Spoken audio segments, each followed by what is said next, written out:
The sound was not rain, it was a physical force, a continuous, deafening roar that swallowed all other noise. It drowned out the groan of straining timber, the shouts of men, and the frantic clatter of shovels. It was June 1944, and the monsoon had delivered its final brutal verdict. The Namyang River, usually a muddy little gulch, had swelled into an unruly torrent. It became a liquid battering ram surging with a sewerage of assorted limbs, stumps, and whole trees. Lieutenant Colonel Russell G. White, his uniform plastered to his skin, stood ankle-deep in the churning, heavy yellow soup that had once been the roadbed. The American engineers under his command were strained to the limit. They were battling a crisis that threatened to swallow the entire Ledo Road project whole. Only days earlier, violent storms had flattened buildings. Now the river was completing the destruction. White watched in horror as the Chinese built trestle bridge, their temporary lifeline, shuddered and then yielded. Its timbers snapped like dry twigs. It was not a slow collapse. It was an instant, violent obliteration. 250 trucks were instantly stranded on the far bank. Jarrett, who had opened the maintenance division just 6 weeks prior, stood beside White, staring at the swirling chaos. The sheer scale of the destruction was paralyzing. Then came the second wave. The ponton bridge, which they had desperately hoped would hold, ripped free. It was followed by Hyatt's new span, all swept away. Jarrett felt a cold dread seize him, a terror far removed from the threat of Japanese bullets. His promising career, his entire future, felt suddenly demolished by this muddy little gulch in Burma that no one had ever heard of until this year. This was the War of the Ledo Road, a constant, grueling battle not against a visible enemy line, but against the land itself. Every mile gained was a mile held hostage by the climate, a relentless, unforgiving, grueling green nightmare. Yet this desperate struggle in the Hukong Valley was the inevitable consequence of decisions made thousands of miles away, years earlier. The road was born not of ambition, but of absolute necessity. It was a strategic response to a continental catastrophe unfolding across Asia. The crisis began subtly, years before the bombs fell on Pearl Harbor. America watched as Japanese expansionism metastasized, beginning with the seizure of Manchuria in 1931. It intensified with the full-scale invasion of China in 1937. American sympathy for the half-waked Chinese giant grew into outright alarm. President Franklin D. Roosevelt spoke of quarantining the aggression. The hardening American stance was marked by the freezing of Japanese assets in July 1941. It was reinforced by the passage of the Lend-Lease Act, making China eligible for critical military supplies. When war exploded across the Pacific, the logistical situation in Asia became catastrophic. The Japanese conquest of Burma in May 1942 slammed the final door shut. The existing Burma Road, the only viable land supply line to Chiang Kai-shek's forces, was rendered unusable. China was cut off. It became dependent solely on the perilous, limited air transport route flying over the Himalayas, the fabled wartime hump. If China fell, Japan could consolidate its vast machinery of Asian co-prosperity and potentially threaten India. The strategic reality was immediate and absolute. They had to break the blockade. In February 1942, General Joseph W. Stilwell arrived in the China-Burma-India theater, tasked with the impossible. He was a man described as being made of steel, wire, rubber, and concrete, possessing a determination that would brook no failure. He was immediately plunged into the hell of the retreat from Burma.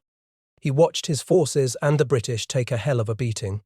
Stilwell's exit from the steaming jungles was not a surrender. It was an education. Emerging from the arduous trek, exhausted but unbroken, his resolve was absolute.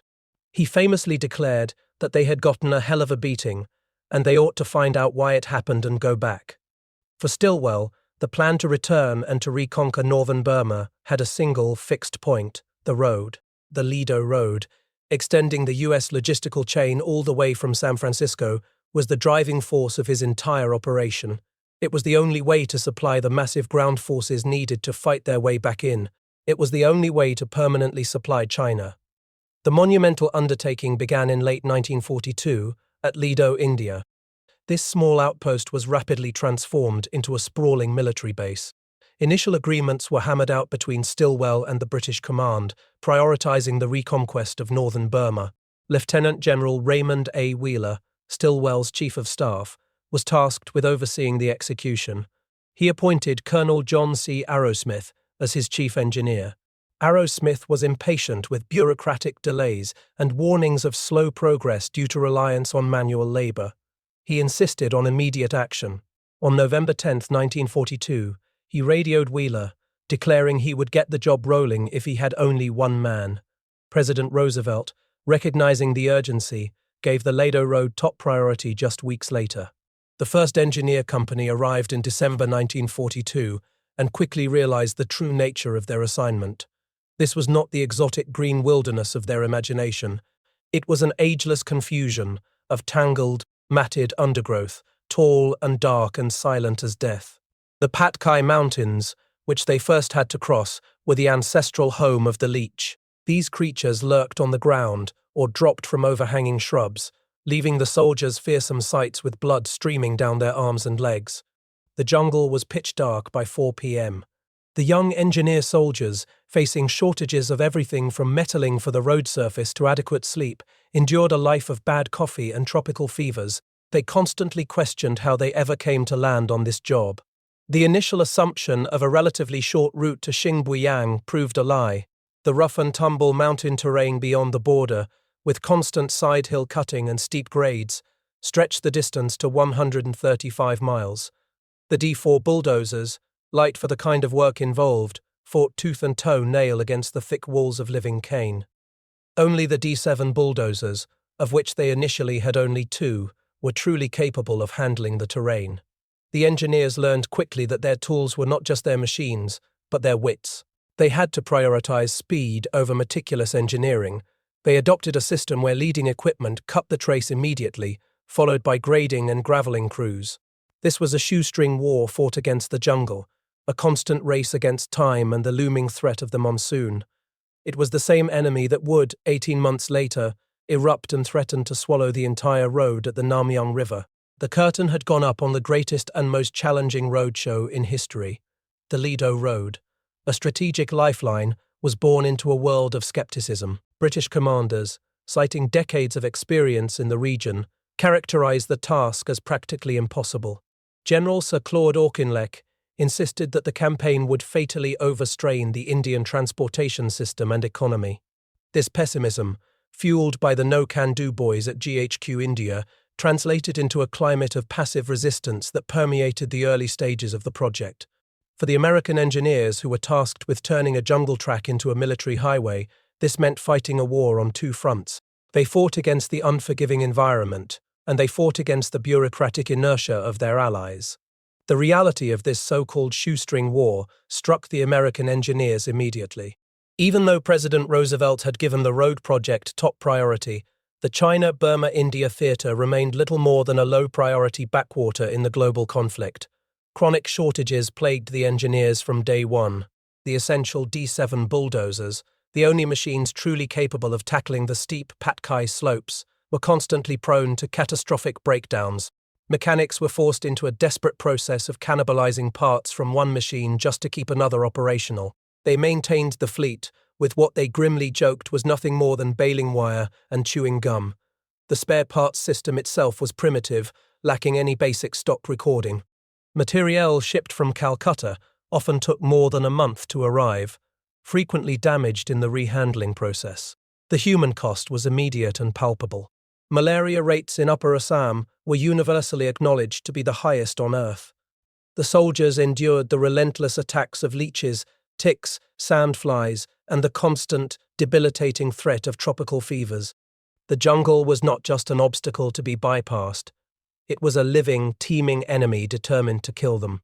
Sergeant Scott, a mechanic with one of the engineering units, vividly remembered the nights at Camp Hell's Hole. The malarious jungle there was honeycombed with streams and lagoons, creating ideal breeding grounds for mosquitoes. Biting ants swarmed the infantrymen's foxholes without mercy. Their food was a monotonous rotation of corned beef, Vienna sausages, and rice. And the promised turkeys for Christmas never materialized. By the summer of 1943, the roadhead was practically at a standstill. The monsoon season had arrived, transforming the painstakingly built roadbed into a knee-deep sea of heavy yellow soup. Wooden box culverts, quickly thrown together, proved tragically insufficient. Timber bridges failed immediately under the unstoppable deluge. Forward construction troops thinned out rapidly under the relentless impact of malaria and dysentery. General Stilwell, known for his relentless and unforgiving drive, grew increasingly frustrated by the lack of progress. He believed the initial organizational efforts at the Ledo base section lacked drive and pep. Stilwell felt that command was being exercised from a distant chateau rather than the frozen, muddy front lines. A disturbing report from General Merrill confirmed the roadhead's near paralysis. Stilwell's inspection tours in July and August confirmed his worst fears, culminating in a critical radiogram to General Wheeler and the immediate decision to find a replacement for Colonel Arrowsmith. The project needed not just a competent engineer, it needed a force of nature. But while the American engineers fought the mud and the shortages, the complex dynamics of inter-allied cooperation added layers of political and cultural friction to the technical struggle. The crisis came to a head at the Namgoi River. It was late spring 1943, and the Chinese 10th Engineers, working side by side with their American counterparts, had just completed a timber bridge. The 10th Engineers were a point of pride for the Chinese command. They had arrived with virtually no equipment, only to be outfitted and trained by the Americans, cheerfully enduring long hours of sustained labor. But their pride was fierce. They refused to perform what they considered coolie work if Indian laborers were available. Then, a violent cloudburst struck the Namgoi Gorge. The Chinese-built bridge, designed and constructed under immense pressure, collapsed violently into the surging river below. The Americans, recognizing the immediate danger to the entire supply line, scrambled to replace it. They built a temporary timber trestle, which also failed, and then they attempted to install a heavier steel bridge. As the steel structure groaned, twisted, and finally plunged into the churning water, a spontaneous wave of gallows humor swept through the American engineers. They had seen so much destruction and so many setbacks that laughter became their only defense mechanism against despair.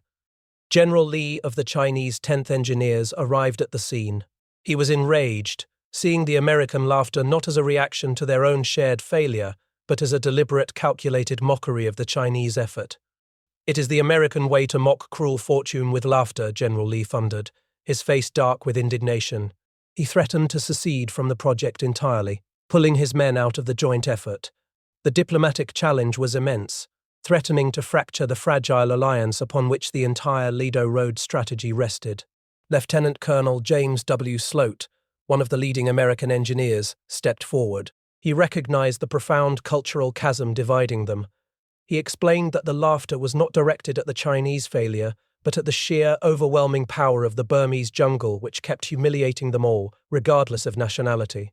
They laughed at the absurdity of the situation, at the fact that they were still standing and still fighting, despite the river trying to swallow their steel and timber whole. "They never thought of things that way," Sloat insisted.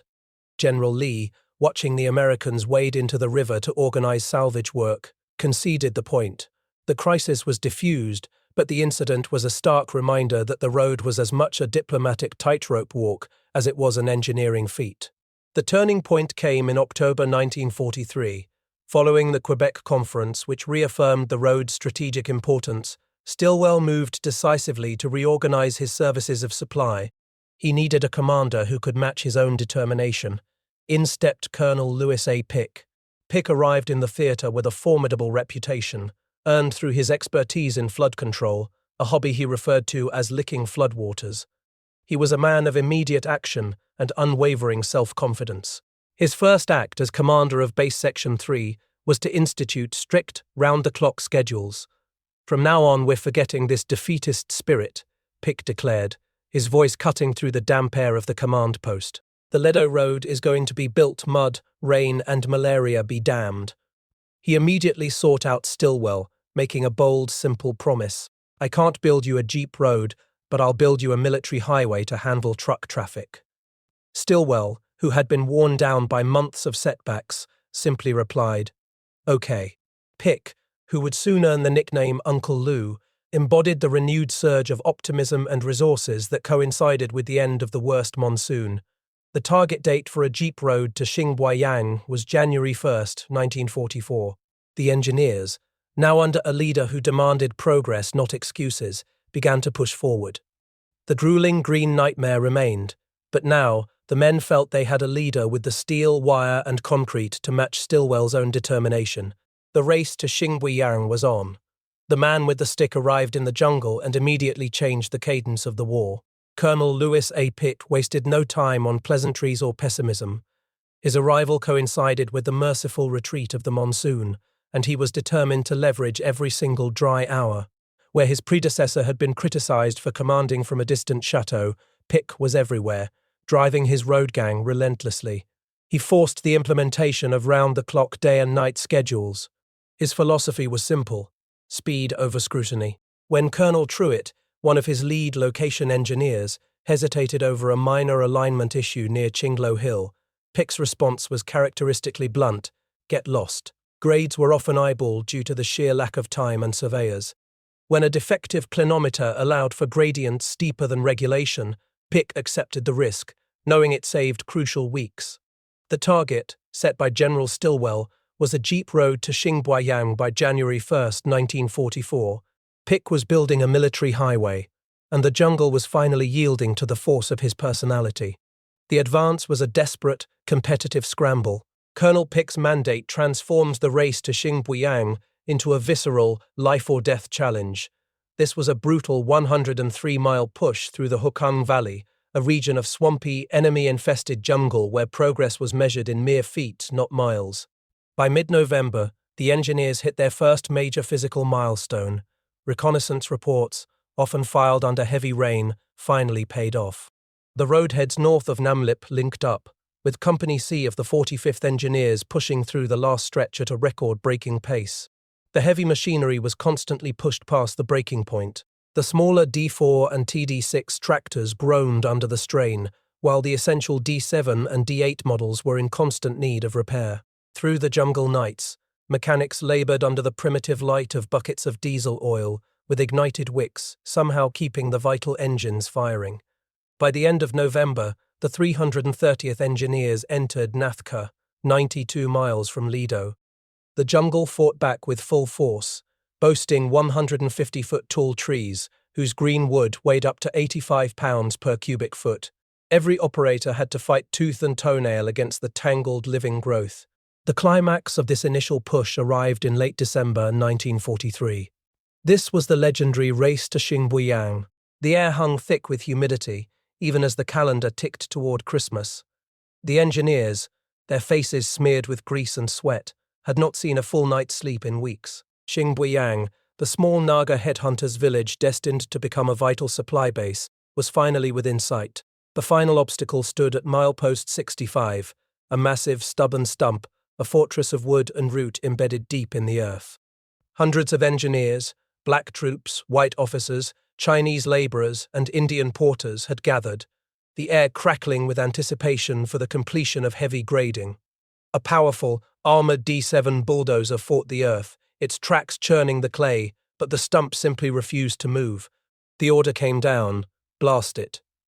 Sergeant Charles W. Croy, his hands steady despite the exhaustion, set the charge. He called out the warning, his voice hoarse, and the engineers scrambled back, their movements practiced and swift. A moment of silence settled over the jungle, broken only by the incessant whine of mosquitoes. Then came the explosion. A muffled whump shook the ground, followed by the sound of splintering wood and dirt raining down. When the dust finally cleared, the last stump was gone, blasted into a ravine.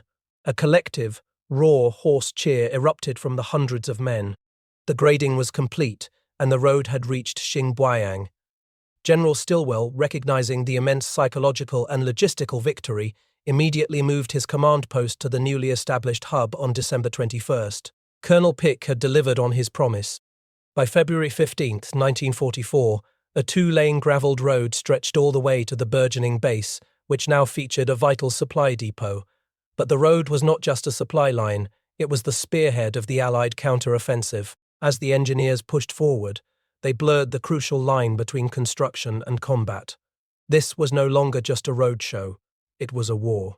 The resumption of fighting in January 1944 saw Chinese troops crossing the Tarong River, supported by the 76th Engineers who had already constructed a ponton bridge.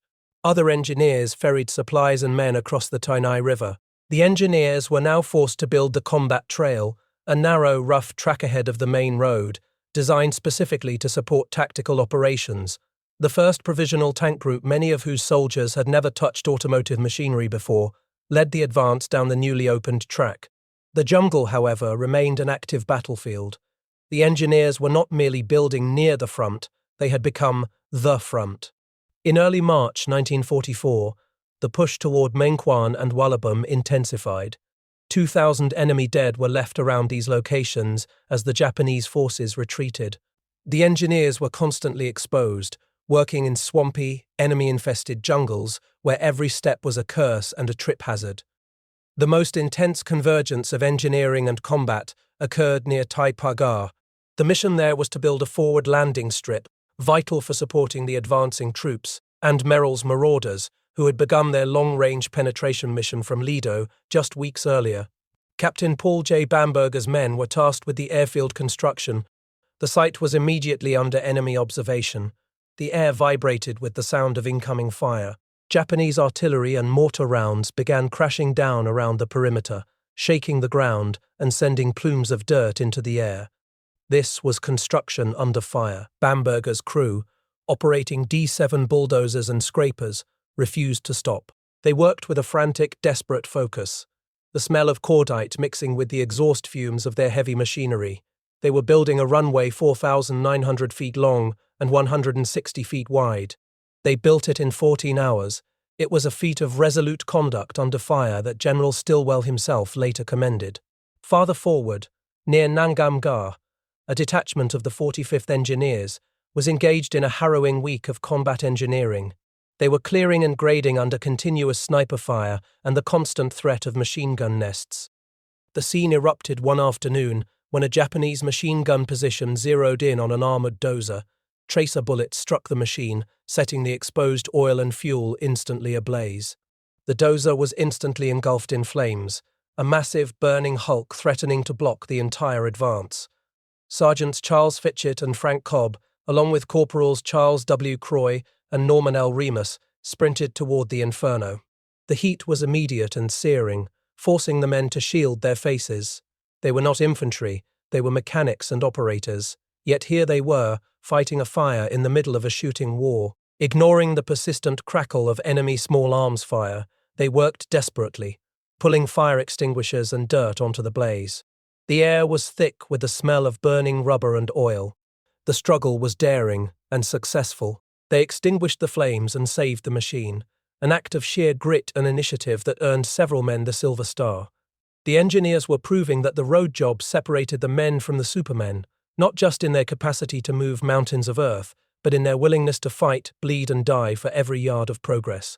The ultimate strategic objective, the one that would secure the Ledo Road's future and guarantee the expansion of the Hump airlift, lay ahead, Myit Kiaina. The Japanese-held airfield there was the key to victory in North Burma. Its capture would allow the Hump Air route to shift to southerly routes, significantly increasing tonnage delivery to China. The road and the air route were irrevocably linked, and to secure the air, the engineers had to fight on the ground. The attack on Myitkyina began in May 1944. The 209th and 236th Engineers, units of men who had spent their war battling mud and leeches, were diverted from their dozers and pressed into combat infantry roles. It was a tragic and painful process of becoming seasoned fighting men. They panicked easily, learning combat the hard way, with an enemy using real bullets and playing for keeps. The summer-long siege of Myitkyina was a brutal, confusing fight in the dense underbrush. Companies A and B of the engineers soon found themselves completely encircled, cut off from the main American force. Efforts to relieve them failed spectacularly. A bloody ambush cost them their commander, Colonel William H. Combs, who was fatally wounded. The lost engineers, numbering in the hundreds, had to filter back in small parties over 2 agonizing days and nights. They scrambled through the jungle, relying only on the raw survival skills they had learned battling the grueling green nightmare to avoid the enemy patrols. Battered but unbroken, the engineers took turns holding the front lines, constantly beefing up the decimated ranks of the marauders. Their daily gains were measured in mere yards, but they held the line. When Myitkyina finally fell in August of 1944, the cost was immense. American casualties totaled 272 men, 128 of whom came directly from the engineer units. The prize, however, was worth the bloodshed. The capture of the Myitkyina airfield was the critical turning point of the campaign. It secured the Hump airlift, which soon expanded its capacity dramatically, delivering a staggering 49,000 tons of supplies to China by March of 1945. The road, which the engineers had fought for every inch of, had paved the way for the air war to succeed. Now, the battle shifted to the next phase, forging the final permanent link to China itself, a fight that would pit General Pick's road gang against the final most unforgiving river, the Irrawaddy. The monsoon of 1944 was the crucible, the ultimate test of the Ledo Road's very existence. This was the environmental leviathan that General Stilwell had spent 2 years fighting to beat, threatening to undo every yard of progress. The air became a suffocating blanket of moisture, the sky an endless churning grey. For the engineers, the sound of rain was no longer background noise, it was the roar of an enemy that never slept. The crisis that had engulfed Jarrett and White at the Namyong River in June was not an isolated incident. It was the opening volley of the Battle of the Bridges. The river, swollen to an unruly torrent, had swallowed the Chinese trestle, the pontoon bridge, and Hayat's new span simultaneously. The immediate aftermath was defined by sheer, desperate effort. Lieutenant Colonel Russell G. White and his engineers, working with the speed of men whose careers and the entire war effort depended on their haste, scrambled for a solution. Jarrett, pulling himself out of his moment of despair, had spotted 2 narrow channels that offered a sliver of hope. Utilizing continuous repair crews and working without sleep, they implemented a temporary fix, but the lesson was brutal. Timber and simple trestles were absolutely no match for the fury of a Burmese flood. The resolution demanded ingenuity. The engineers, now deploying the specialized standardized components of the Bailey Bridge, began to reinforce every crossing. This modular truss system became the symbol of their resilience. It allowed them to span turbulent streams like the Tagung and Navnongyang with structures over 100 feet long. They even built hybrid bridges combining the British Hamilton truss with American H-20 designs. The constant patrol grader work, the corduroying of soft spots, and the arduous hand labor in cleaning out ditches and unclogging culverts became the daily, exhausting grind. The engineers declared a collective, exhausted victory on D for Drainage Day, when the massive manual labor effort to stabilize the roadbed finally yielded temporary relief. But the road was more than just a path for trucks and tanks. It was a conduit for liquid gold. The strategic imperative to supply China demanded not just physical supplies, but fuel in staggering quantities. This meant the road had to support the greatest military petroleum pipeline system ever built. Colonel Kenneth McIsaac had established the Trans-Burma Pipeline Project in November of 1943. While the road crews battled the mud, the engineer petroleum distribution companies began the painstaking process of laying pipe. The sheer scale was overwhelming. For miles through the Kamayang area, every joint of 4-inch pipe had to be carried by hand in inaccessible terrain. Streams were so small that nothing but light pontoon boats could be used to cross them. Captain Hugh C. Price managed a 6-mile stretch at Loglai, prone to silt slides, fighting the earth and the heat simultaneously. By late 1944, the pipeline was being driven hard toward Yunnan. The entire CBI pipeline system would eventually total about 3,300 miles, handling over 3 million imperial barrels of fuel. The road was vital for its construction and maintenance. Official history would later acknowledge the pipeline could hardly have been laid without the road. The debate over the pipeline and the road's final alignment quickly became the focus of intense strategic and political friction, known as the Myitkyina debates. The capture of Myitkyina in August of 1944 was a major victory, but it opened a chasm of disagreement over the remaining path to China. The original favorite, the Myitkyina-Tengchung-Paoshan route, was shorter, but reconnaissance reports rejected it due to terrain difficulties that compared unfavorably to the Patkai Mountains. There was a scarcity of structural timber, excessive excavation, and an undependable supply of native labor. The Bama-Myitkyina Road, a southern route, emerged as the most viable engineering option. Roper's insights into the existing though dilapidated Bama Road greatly impressed General Pick and Farrell, decisively influencing their views. The arguments raged in the command tents. General Pick, the man with the stick, settled the matter with characteristic force. He stood facing the maps, his cane thumping the desk to punctuate his words, ending the argument with a declaration that brooked no dissent. "Let's get this straight," he demanded. "The pipeline is going by Bamo." But even as the engineers secured the physical route, the political ground beneath them fractured. The strategic context of the war in Asia was changing dramatically, and not for the better. The Japanese launched a devastating offensive in East China, and precious air bases began falling like dominoes, collapsing Chinese defenses. This military failure ignited the long-simmering political friction between General Joseph W. Stilwell and Chiang Kai-shek. Stilwell's penetrating criticisms and the galling prospect of accepting a foreign commander-in-chief pushed Chiang to the brink. Chiang, facing a crisis of confidence in his own forces, was playing for time while American leadership pressed for a change. The culmination arrived in October of 1944. President Roosevelt, bowing to the political pressure, sent an abrupt message announcing the immediate recall of Stilwell. For the men on the road, the news was profound. Uncle Joe, the man who had made the Ledo Road the driving force of the war, was gone. Doc Seagrave noted the palpable sense of loss in his diary. "It felt lonely without Uncle Joe here to celebrate with us," he wrote. The China-Burma-India theatre was split into two new commands immediately. General Daniel I. Sultan, a rugged engineer veteran known for his administrative efficiency and his ability to fly directly to the front, took over the jungle half. The political crisis had shaken the highest levels of command, but the momentum Pick had established was unstoppable. The road had to continue. Under Sultan and Pick, the post-monsoon construction push resumed with ferocity. The focus shifted from mere survival to rapid expansion. The road resumed its advance from Warazup, with engineers grading, bridging, and surfacing the track. The opening of the combat trail from Warazup to Myitkyina was of capital importance. For the next few months, it needed only to be a dry-weather road, which the engineers hurried right along. At Myitkyina, the American commander Hirschfeld faced the daunting task of rebuilding the main supply depot. It had emerged from the battle as shambles, strewn with human and mechanical wreckage. He had to fill trenches and shell holes, clear crumpled buildings, and bury corpses even as reconstruction began. Despite the chaos, Hirschfeld found a grim satisfaction in watching the place grow as supply levels rose markedly. The ultimate challenge, the final river crossing, loomed ahead. The roadhead was pushing toward the Irrawaddy, a body of water whose depths were a complete mystery. Estimates ranged wildly from 3 feet to 80 feet. The engineers were driving toward a decisive moment, a final massive engineering feat that would determine the road's true purpose. Was the Ledo Road a temporary military track, or a permanent, viable lifeline to the Chinese giant?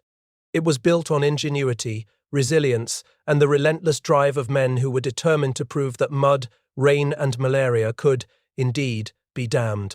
The road had finally reached the Irrawaddy. It was January of 1945, and the relentless 2-year scramble across the sodden, fever-stricken face of North Burma had culminated at the banks of the mighty river. This was the final, monumental obstacle, the watery gatekeeper to the old Burma Road and the long-anticipated link to China.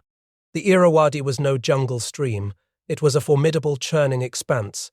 Its mysteries plagued Lieutenant Colonel Truitt and his engineers. Earlier, inadequate geographical data had suggested depths ranging wildly from 3 feet to 80 feet, a terrifying uncertainty for men tasked with anchoring the largest floating bridge in the theatre. The most chilling discovery was the river's dual flooding seasons. Not only did they face the brutal summer monsoon, but a second, lesser-known surge was caused by snowmelt from the distant peaks. This meant floodwaters would be raging for 2 months before the bridge could be fully completed, rendering earlier designs obsolete. General Pick, Uncle Lou, whose energy seemed drawn from some inexhaustible well of pure determination, stood on the bank, sizing up the challenge. He had promised a military highway, and the Irrawaddy dared him to fail. He turned to Truitt, his chief location engineer, the man who had personally staked out 57 miles of the treacherous path. "It's your baby," Pick commanded, his voice tight with urgency. "Get going." The American engineers, including the 1007th, the 71st, and the 75th, began the arduous task of assembling the massive pontoon bridge. True, its design was a marvel of battlefield ingenuity. It was to be a massive 1,150-foot floating bridge of 25-ton capacity, utilizing heavy metal barges slid into place during the low water period. The anchoring system was critical, featuring winched cables fastened to barges passing over towers to deadmen upstream and downstream. This complex system was designed to allow the floating sections to rise and fall independently with the river's stage changes. The work was brutal, conducted under the constant pressure of the impending floods and the logistical nightmare of hauling vast quantities of steel and lumber forward. The Irrawaddy, however, respected no timetable. One afternoon, the tension snapped. The engineers were adjusting the complex anchoring system, winching cables taut. On one of the pontoons, an inexperienced soldier, fearing a cable was about to snap under the stress, panicked. Instead of alerting his officer, he cast the cable loose from the upstream end.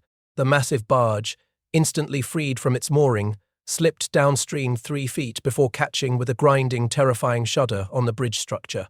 Officers and men screamed, convinced the entire section was about to break loose and be swallowed by the current. Truitt and his team raced forward, securing the barge manually, their hands raw against the steel. The close call was a stark reminder of the precariousness of engineering feats under pressure. Despite the near catastrophe, the road gang prevailed. On March 31, 1945, the Irrawaddy Bridge, one of the longest floating bridges ever constructed by the U.S. Army engineers, opened to traffic. It was not a moment too soon. The Ledo Road, now functionally complete, had pushed through Pangsau Pass, crossed the major rivers of the Hukawan Valley, and finally spanned the Irrawaddy. The final push saw the American-built section meet the Chinese-repaired section of the old Burma Road, creating a continuous, albeit imperfect, lifeline. The road was now ready for its intended purpose. But to understand the true triumph, we must look back just weeks earlier. On a clear and mild Friday afternoon in January of 1945, the symbolic climax of the entire endeavour took place. The first official convoy was ready to roll. General Pick, who had personally inspected the convoy at MP0, stood watching the line of trucks waiting to move out. The convoy was led by Lieutenant Hugh A. Pock, and it carried the most vital cargo the Allies could offer: heavy artillery, trucks, and the promise of sustained resistance for the Chinese. Pick reported to General Sultan, "The Ledo Road lifeline to China is open. The first convoy is ready." Sultan's reply was instantaneous. "Congratulations, General Pick. You have done a splendid job. I am confident that this is the first of many convoys to go with this road to our Chinese allies." The convoy's journey was a triumphal procession, a physical manifestation of Uncle Joe's dream. As the trucks crossed the border into China, they were greeted by celebrations marked by firecrackers and Roman candles. At the finish line, Kunming's West Gate, Governor Lung and General Pick stood before a silken banner inscribed with the words, "The Road to Victory." "There stands the proof," Pick declared at the ceremony, his voice booming with pride. The Japanese blockade had been broken. The road, quickly renamed the Stilwell Road, was now carrying supplies. This enabled the Allied offensive to regain northern Burma, lessening the threat to eastern India and delivering critical overland supplies for Chinese forces in East China. It had secured the Hump airlift, which by March of 1945 was delivering 49,000 tons monthly, an increase made possible by the ground line that supplied the necessary fuel and infrastructure. The road had proved land communications indispensable, but the triumph was paid for in blood and resources. The Ledo Road had cost the United States and its allies approximately $148.9 million. The human cost was staggering: 1133 American fatalities in the Ledo area. These men were victims of combat, typhus, road accidents, and drownings, a grim tally often summarized by the engineers as a man a mile. The men of the road gang had wrought major changes in the Earth's contour, transforming a fair dirt road into a good gravelled road, drained and 33 feet wide. Yet many of them felt the entire experience was like a bad dream, best and easily forgotten. It was a relentless cycle of bugs, sweat, dust, grime, fevers, and cranky machinery. The war in the Pacific ended abruptly in August of 1945. The strategic necessity that had birthed the Ledo Road vanished overnight. The atmosphere at the sprawling bases in Assam and Burma shifted instantly, like a summer resort the day after Labor Day. The readjustment program began, and the vast, complex machinery of the Ledo Road was rapidly liquidated. The convoys that still travelled the road now carried mostly returning veterans, their faces marked by the years spent in the grueling green nightmare. The engineers, driven by the belief that they were building a permanent monument, watched as their creation was systematically dismantled. The colossal Irrawaddy pontoon bridge, true its masterpiece, was taken apart. By November 1st, 1945, the official closure of the Ledo Road was announced. Almost immediately, the jungle began its merciless, silent reclamation. The nature that the engineers had fought to a standstill for 3 years returned with a profound vengeance. Banana trees sprouted quickly, obscuring freight cars left on the sidings. Vines crept relentlessly over the hard-won asphalt. The constant maintenance, the daily patrol grader work, the unclogging of culverts, all of it ceased. The road, built purely on the sheer force of American will and General Pick's relentless drive, now needed only one more bump to send it back into the embrace of the impatient jungle. This once vital artery quickly became difficult to recognize. Its legacy was threatened by rapid deterioration, the rising tide of post-war banditry and political instability. This monumental engineering feat, the tangible symbol of purpose in Southeast Asia, was folding back into the earth. It left behind only the memory of the men who had proved the impossible was indeed possible. The local Kachins, however, remembered the generosity and sincerity of the Americans. They recalled the brief prosperity the road had brought to their state. They refused to let the famous highway be forgotten in history. If you value these historical accounts, please subscribe to the channel and like this video. It helps us preserve these stories, and please share your own memories or thoughts in the comments below.